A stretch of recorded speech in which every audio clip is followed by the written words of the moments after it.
Saludos para todos, amados hermanos y amigos que nos puedan estar viendo y escuchando por esta transmisión especial que hemos estado realizando desde hace varias semanas, y nos referimos a el curso de discipulado, la vida abundante en Jesús. Hemos cubierto un sinnúmero de material que tiene que ver con muchas de las disciplinas y las enseñanzas bíblicas que necesita un nuevo creyente una vez acepta a Jesucristo como su Salvador personal. En el día de hoy me propongo cubrir las últimas 3 clases de este curso de discipulado, y la primera de ellas es la que conocemos como el cuerpo de Cristo. En Romanos capítulo 12, versos del 5 al 6 nos dice así: así nosotros, siendo muchos, somos un cuerpo en Cristo y todos miembros los unos de los otros. De manera que teniendo diferentes dones, continúa diciendo estos versos. Pero el punto que queremos hacer énfasis aquí es que cuando nosotros le damos nuestra vida al Señor, vamos entonces a pertenecer a la iglesia, y la iglesia es un cuerpo, y este cuerpo, para poder ejercer de una manera correcta, de una manera eficiente, Pablo utiliza el ejemplo de un cuerpo. El cuerpo tiene muchas partes, tiene sus ojos, tiene sus orejas, tiene su nariz, tiene su boca, tiene sus manos, tiene sus pies, y cada parte de ese cuerpo necesita ejercer una función para que nuestro cuerpo pueda funcionar de una manera adecuada. De la misma manera, tomando ese ejemplo y esa comparación, los muchos dones que tiene la iglesia, los muchos miembros que tiene esa iglesia, necesitan ejercer una parte eficiente, necesitan eh, poner en función aquello para la cual Dios los ha llamado, de manera que la iglesia tenga una labor eficiente. La iglesia también tiene muchos dones, y esos dones tienen que ponerse en función para el beneficio de la iglesia. Dice la escritura que son para el crecimiento del cuerpo de Cristo, para que lleguen a una madurez espiritual y a su vez puedan entonces estas personas ejercer también sus dones para beneficio de otros. De manera que es una cadena donde, al ser miembros de ese cuerpo de Jesucristo, nosotros cada uno vamos ejerciendo los dones y las funciones que el Señor nos ha encomendado, y así podemos entonces contribuir al crecimiento de la iglesia. Y la pregunta que nos podemos hacer, o te puedes hacer ahora mismo, es que tú no sabes cuál es tu don y si tienes o no tienes un don. Y la contestación es la siguiente: cada uno debe ejercer su don en la iglesia, porque cada uno, por lo menos, el Espíritu Santo le ha dado un don. Fíjate lo que dice ahí en Primera de Corintios 12:7. Dice: pero a cada uno le es dada la manifestación del Espíritu para provecho. De manera que por lo menos tú tienes un don, y ese don tú debes de ejercerlo en la iglesia para el crecimiento de los demás creyentes. Y en Primera de Corintios 12:11 continúa diciendo Pablo: pero todas estas cosas las hace uno y el mismo Espíritu, repartiendo a cada uno en particular como él quiere. O sea que el Espíritu Santo va a repartir dones a la iglesia, y no hemos mencionado todos los dones porque es una lista de unos 20 dones aproximados, o tal vez muchos más, que para poder analizarlos y tomarlos en consideración de una manera correcta, tenemos que tomar en cuenta 3 libros donde se encuentran los dones espirituales. Entiéndase Efesios capítulo 4, Primera de Corintios capítulo 12 y Romanos capítulo 12 también. Allí, si tú examinas esta lista, vas a encontrar la mayoría de los dones, o si no, todos los dones que Dios ha dado a su iglesia. Y dentro de esta lista hay un don para ti. Y por eso es que cada uno debe ejercer su don en la iglesia, porque el Espíritu Santo le ha dado a cada uno de nosotros un don para que sea de beneficio a la construcción en la madurez de la iglesia.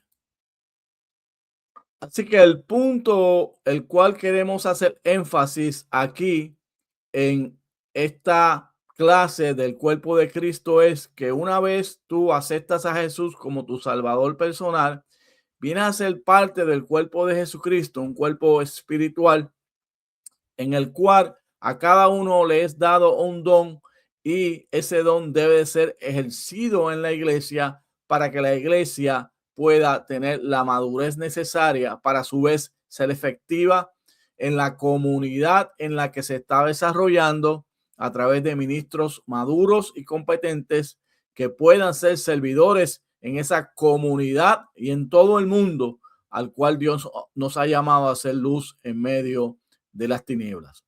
El próximo tópico del cual te quiero hablar es el que está titulado en el libro La vida abundante en Jesús de la siguiente manera: miembros de la iglesia local. Cada uno de nosotros, una vez nos le damos nuestro corazón a Jesucristo, debemos de hacernos miembros de una iglesia local, porque es allí donde vamos a tener ese crecimiento que hablábamos anteriormente a través de los dones espirituales.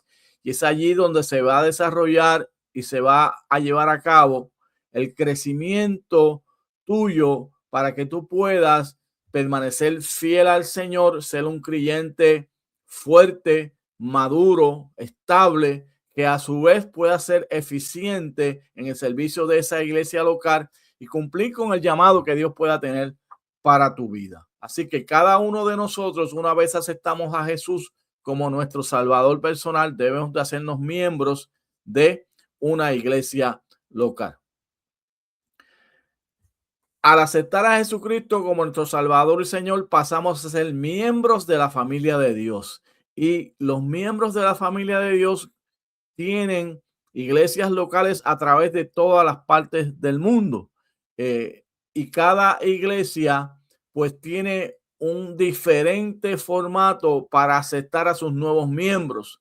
Por ejemplo, te puedo hablar de la iglesia en la cual soy miembro, que allí los nuevos creyentes, luego de ser luego de ser bautizados, pasan a ser miembros en plena comunión de la iglesia local, y a ser miembros en plena en la iglesia local, pues entonces ya pueden ejercer unas funciones dentro de la misma y desarrollar los ministerios que Dios ha llamado a desarrollar a cada uno de nosotros.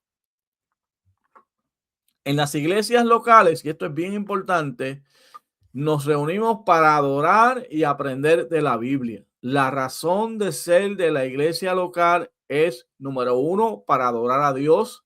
Número dos, para ser edificados a través de la enseñanza de la Biblia. Y número tres, que no está incluido aquí, que es sumamente importante también, es poder ser entes evangelizadores, poder evangelizar a otros, comunicar a otros las buenas noticias de salvación de nuestro Señor Jesucristo, de la misma manera en que el Señor llevó a otros a compartir con nosotros la palabra del Señor. Nosotros tenemos ahora que hacer lo mismo en cumplimiento del mandato que el Señor dejó allí en Mateo 28, 19 en adelante, y en tantos otros pasajes claves de la Biblia, de ir y hacer discípulos a todas las naciones del mundo. Así que de eso es que se trata cuando nosotros nos hacemos miembros de una iglesia local. Número uno, reunirnos para adorar a Dios. Número dos, reunirnos para ser edificados a través de la palabra de Dios que se nos enseñe la palabra de Dios, porque la palabra de Dios es la que nos va a hablar a nosotros acerca de Dios mismo, de cómo es, de lo que Él desea para nosotros, de cuál es su voluntad, de cómo debemos de vivir separados para Él, para agradarle y para estar permanentemente con Él una vez nosotros partamos de este mundo.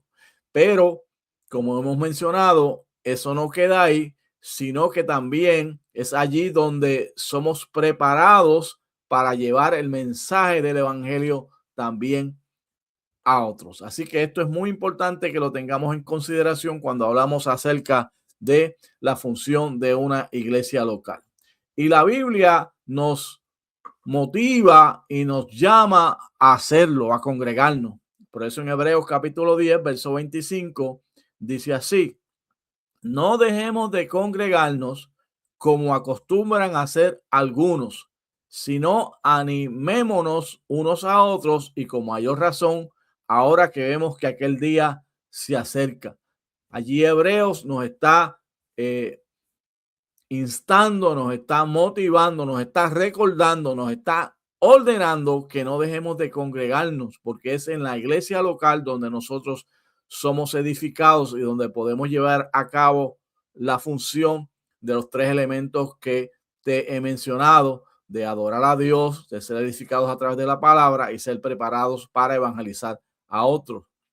El salmista también nos habla de eso y nos dice: yo me alegré con los que decían, a la casa de Jehová iremos. Es una alegría llegar a la casa del Señor y como cuerpo adorar a Dios, porque colectivamente hay algo muy maravilloso cuando nos reunimos y empezamos a adorar a Dios y alabar al Señor, y el Señor se va a mover dentro de su pueblo para bendecir nuestra vida y para edificarnos de una manera.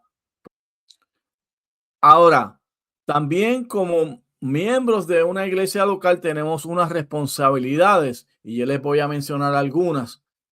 Número uno, debemos de asistir y participar en las reuniones de la iglesia. Debemos de asistir a los servicios que celebra la iglesia. Debemos de asistir a la escuela bíblica o el estudio bíblico. Debemos de asistir a las reuniones de grupos. Hay iglesias que tienen reuniones de los diferentes grupos y se reúnen en diferentes fechas, días de la semana o tal vez algunas veces al mes. Y es importante que nosotros apoyemos y participemos en las reuniones de la iglesia. ¿Qué más debemos hacer y cuál es otra de nuestras responsabilidades? Pues debemos de orar por nuestra iglesia local y por cada uno de nuestros hermanos.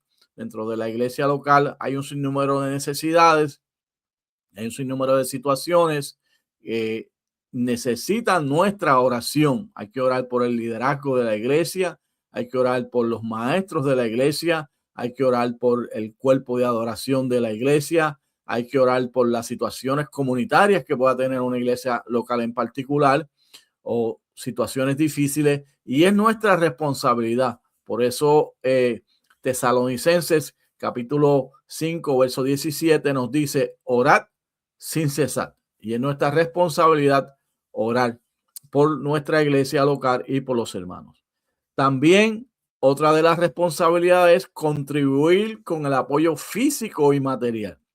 Dentro de esto podemos mencionar los diezmos, las ofrendas y también nuestro tiempo. No solamente debemos de honrar a Dios con nuestros bienes materiales, sino que también debemos de sacar nuestro tiempo para contribuir con nuestra iglesia local, dependiendo de la necesidad que pueda tener esa iglesia como tal.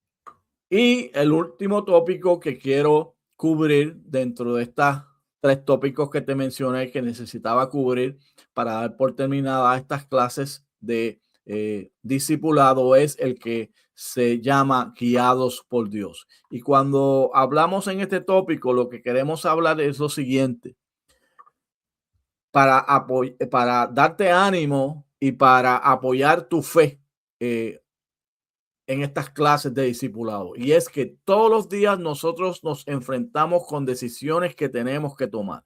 Y son decisiones difíciles, muchas de ellas, desde situaciones que tienen que ver con nuestra salud, situaciones que tienen que ver con nuestra familia, situaciones que tienen que ver con la iglesia local, situaciones ministeriales. Todos los días nos enfrentamos con decisiones.